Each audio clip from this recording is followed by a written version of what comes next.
What's going on, everybody? Crazy Dog back with another video, and this will be my Browns Broncos Week 9 preview as the NFL trade deadline has officially come and gone. And despite all the rumors of the Browns trading for Trent Williams or Halapuli Vaitai Vaitai or even Nate Solder, in the end, the Browns ultimately decided to just stand pat and do nothing. And to be honest, I'm not even mad. In fact, I'm actually impressed because looking at what the Redskins wanted for Trent Williams, I know they wanted a lot. In fact, I heard that they were even looking at Denzel Ward.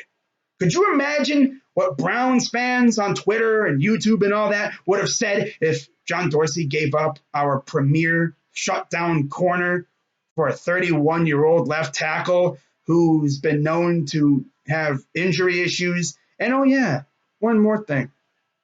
He hasn't even stepped on the field yet this year. He's been holding out since the start of the season. In fact, he didn't show up to workouts or mini camps or training camp preseason, and he has not shown up at all for the most part until today. Yeah, he actually showed up today after the deadline ended. How about that? He waited until 4:01 to show up to the Redskins facility. And now his contract this year will count, and it won't be pushed to next year. So essentially, if we do talk to the Redskins again about Trent, that means he'll only have one more year on his deal left. And we'll see what happens if these two talk again.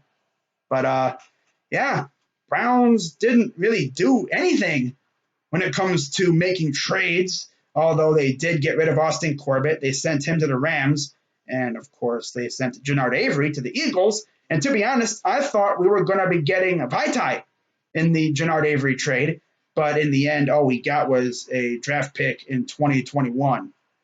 And oh, yeah, one other thing. We did not trade Rashard Higgins or David Njoku or Callaway or any of those other guys we were looking at possibly getting rid of. And we'll see what happens with Rashard Higgins' playing time, too. If he suddenly gets an increase in playing time, we'll know why. They were thinking about trading it. Imagine that. But good to see Rashard Higgins is healthy. We actually saw him play in the Patriots game. And yeah, he'll be around for this season. Maybe he'll help Baker Mayfield get it together. But now it's back to football. And now the Browns head to Denver, Colorado to face off against the 2-6 Denver Broncos, who will be led by not Joe Flacco, who is hurt with an herniated disc, but instead they'll be led by Brandon Allen. And I know when you hear that name, you're like, who? I asked the same thing, but he has not started a game in the NFL. Yeah, we're facing a quarterback making his first career start. Sounds a lot like Luke Falk against the Jets. Well, let's hope it's the same result. And honestly, it could be. Looking at who we're up against, I mean, they have Cortland Sutton. Of course, they have Phillip Lindsay. Their offensive line is meh. I mean, Garrett Bowles has the unfortunate task of blocking Myles Garrett. I expect a lot of holding calls, or at least, it looks like holding calls. I mean, I don't know if the refs are actually going to call them. I mean, look at all the times that Myles Garrett was held against the Patriots. Refs turned a blind eye. There was times where Myles Garrett freaking lost his helmet. No flag. But yet, we touched their receiver or something. Oh, flag. Oh, man, I think it was just the whole Foxborough effect. That's what I'm going to call it from now on, because it seems like refs act differently in Foxborough. Yeah, but enough of that. Now, looking at what the Broncos have went through this year, they have went through a lot of Browns-esque luck. I mean, week 1, they faced the Raiders. They lost. In fact, they lost 24-16. Week 2, they should have beaten the Bears. That was an insane game. Bears drove down the field thanks to a phantom roughing the passer call. That was not roughing the passer, to be honest. And then the Bears had like 1 second on the clock, and they nailed the game winner. That was so Browns-ish right there. And then the next week, they get bashed by the Packers. Then Minshew Mania comes to town, and they do the same thing that the Bears did. Drive on down the field, game-winning field goal. Another one. And then they face the Chargers. They beat the Chargers. They blank the Titans. Then they get trounced on by the Chiefs. And then, of course, they have more Browns-ish luck as Vinatieri nails the would-be game winner. But actually, unlike those other two, the Broncos actually had a chance to win the game in the end. But, of course, they couldn't. Joe Flacco got sacked, and I'm pretty sure that might have been where he got hurt. And they wound up losing. In fact, I think it was a strip sack where he fumbled the ball regardless. But, yeah, they lost. I think it was like one play. In fact, I did the ending of that game in my Browns-Patriots stream. Yeah, so if you want to see the ending, or at least hear it from my side, go watch the beginning of that stream. It was crazy. So, of course, the Browns, on the other hand, well, we haven't had it that well either. Of course, got blasted by the Titans, beat the holy crap out of the Jets, lost to the Rams on the final play, crushed the Ravens, get crushed by the Niners, get freaking upset by the Seahawks. That should have been a dub. We had a bye week, and we fought hard against the Patriots. Now, after the Broncos, this is where it gets interesting. Because we got the Bills next week. By the way, Kareem Hunt's coming back next week, which is awesome. Then we got the Steelers on Thursday. Then we got the Dolphins. Then the Steelers again. Then the Bungles. Then we got the Cardinals. Then the Ratbirds. And then we end the season against the Bungles. So looking at the quarterbacks who we face, we got to face Brandon Allen, Josh Allen, Mason Rudolph twice, probably Ryan Fitzpatrick, unless Rosen starts against us, but doesn't really matter. We should beat the holy crap out of them. And then Ryan Finley twice because, in case you didn't know, Andy Dalton was benched today. And then, of course, Lamar Jackson and Kyler Murray. So there's a lot of winnable games. But, there's a difference because we actually got to go out there and win the game. On paper, they're winnable. But we got to go out there and take care of business. In fact, in this game against the Broncos, the Donkeys, or as I like to call them, the Donkahos, a mixture of both, we're actually 3-point favorites. We should win this game. And I swear to God, if we lose this game, we should just cancel the season. Because if we can't beat Brandon Allen, how the heck are we going to beat freaking Mason Rudolph and Josh Allen and Kyler Murray and Lamar Jackson and Ryan Finley? Ooh. We should beat the Dolphins. That should be an automatic dub. Because like people have been saying, the Dolphins are trying to lose.